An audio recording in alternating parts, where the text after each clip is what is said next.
আসসালামু আলাইকুম সবাইকে। আশা করি সবাই অনেক ভালো আছেন। আজকে সকাল থেকে প্রচুর পরিমাণে বৃষ্টি হইতেছে।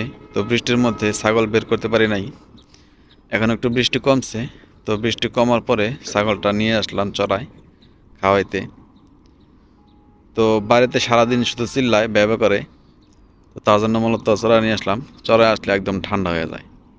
এই দেখেন, চড়ায় আনার পরে একদম ঠান্ডা। খাক বা না খাক, কিন্তু চিল্লাচিল্লি নাই। বাড়িতে এত পরিমাণে চিল্লায় যে একজন মানুষ ঠিকমতো ঘুমাইতে পারবে না, এই পরিমাণে চিল্লায় লাগাতার আছেই।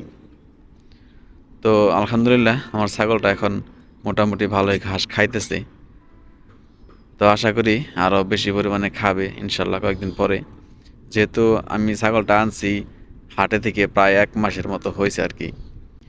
তো 1 মাস ধরে শুধু চিল্লাইতেছেই। এখন মোটামুটি একটু চিল্লানি কমছে। হ্যাঁ, তো আশা করতেছি চিল্লানি আরও কমবে। যদিও এখন পরিকল্পনা করতেছি যে আমাদের যেহেতু একটা ছাগল আছে, এখন দেখা যায় আরেকটা ছাগল যদি আনতে পারে হাট থেকে, তাইলে মনে করেন যে ওর একটা সঙ্গী হয়ে যাবে। আর সঙ্গী হইলে ও খুব একটা চিল্লাচিল্লি করবে না। আর ওর বয়সও অনেক কম, তার জন্য মূলত এরকম চিল্লাচিল্লি করতেছে। তো সবাই দোয়া করবেন ওর জন্য, যাতে ও বাইচা থাকে এবং ওর দ্বারা আমার যে খামারের স্বপ্নটা আছে সেই স্বপ্নটা পূরণ হয়। এই ছাগলটা আনার পরে অনেকে অনেক কথা বলছে যে এই ছাগলটা বেশি নাকি খাবে না,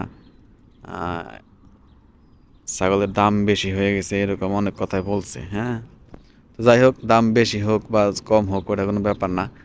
আল্লাহ যাতে বাঁচায় রাখলে ইনশাল্লাহ দাম কোনো ব্যাপার না। তো সবাই দোয়া করেন ওর জন্য। আবার এখন গুড়ি গুড়ি বৃষ্টি শুরু হয়ে গেছে। তো এরকম বৃষ্টি হলে ছাগল বাইরে রাখা যাবে না। এরকম বৃষ্টির মধ্যে ছাগল বাইরে রাখলে ছাগলের ঠান্ডা হওয়ার সম্ভাবনা আছে। তো যদি বৃষ্টি জোরে নামে বা নামার সম্ভাবনা থাকে, ইনশাল্লাহ বাড়িতে নিয়ে চলে যাব। বৃষ্টি হালকা হালকা গুড়ি গুড়ি পড়তেছে। এই যে এই পাশে আমাদের নদীর পানি আজকে একটু বাড়ছে। আর এই পাশে কিছু সবজির আবাদও আছে। এই যে দেখেন, এই যে এখানে আবাদ করা হয়েছে নদীর পাড়ে। এই যে একটা দুম্বাও আসছে। এই যে দেখেন দুম্বা। হ্যাঁ, কিন্তু এই গাছগুলার পরিচর্যা নাই। পরিচর্যার অভাবে ঠিকমতো ফলন দিতে পারতেছে না। যদি ঠিকমতো পরিচর্যা করা হয় তাহলে ইনশাল্লাহ এগুলো অনেক ফলন দিবে। যদিও এইগুলো আমাদের না, আমাদের থাকলে অবশ্যই পরিচর্যা আমরা করতে পারতাম, কিন্তু এগুলো অন্য কৃষকের সবজি। তো যাদের সবজি যারা আবাদ করছে তারা যদি পরিচর্যা না করে তাহলে তো হবে না। তো এই দেখেন, সারাদিন আমার পিছতে পিছতে ঘুরে। হ্যাঁ, আর খাওয়ার বেলায় কোনো খবর নাই। তো সবাই দোয়া করেন ওর জন্য, যাতে ও খাবার ঠিক মতো খায় আর ও বাইচা থাকে।